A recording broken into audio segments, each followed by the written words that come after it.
Let's take a look at this example. In order to make this problem looking a little bit simpler, I'm going to rewrite this as a fraction. I'm going to have 350 millivolts over 50 millivolts.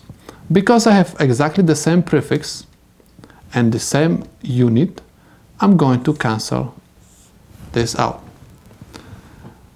These two numbers are divisible by 50. 350 divided by 50 is 7.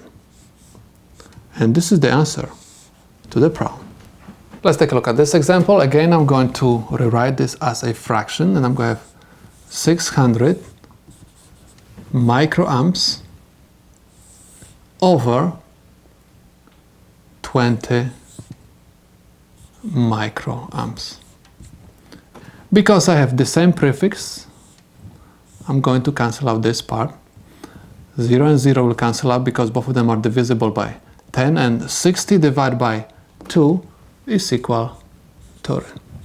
This is the solution to the problem.